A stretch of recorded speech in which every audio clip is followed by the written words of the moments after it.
asalaamaaleykum wa rahmatullahi taala wa barakaatu. seen mbokkum taalibe Adama Diouf moo leen di nuyu te di leen siyaar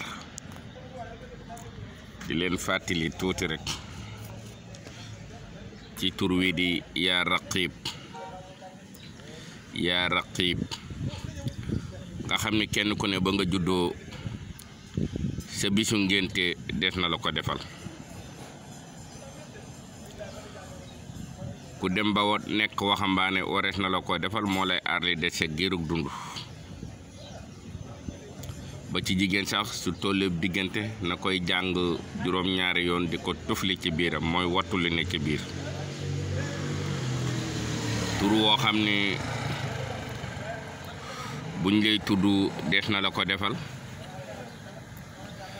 nga dem ba nekk waxambaane ñu defar laat la ko mu aar la li des sa giirug dund kon am na solo lool may sàkku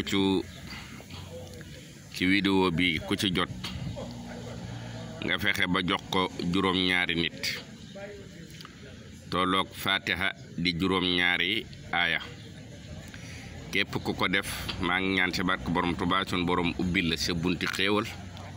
ubbil la fattaxtali kula baabin kunta fatihahu liawliyaaka yaa fattax yàlla bépp bunt boo xam ne yàlla sun borom mos na ko ubbil waali wi rek yàlla na leen ko ubbil te kenn ku ne jàng ko juróom-ñaari yoon nga wax yàlla yow sunu borom ñu ngi lay dénk sunu Sénégal gi ci saahir ak ci baatin boo gisee Sëñ Tuubaa ne anta yow ar-raqib yaa aji fuglu ji àlla ci ka nga xam ne baanat bir na siyaanatoo ñoŋam ko nee na loo ko dénk dana ñoŋ dana barkeel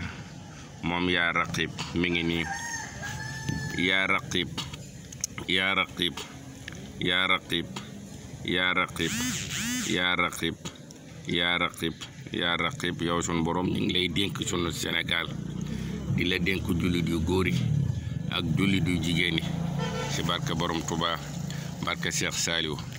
ku ci jot nga fexe ba jox ko lu mat juróom-ñaari nit yàlla sunu borom ubbi la sa buntu xéewal yëpp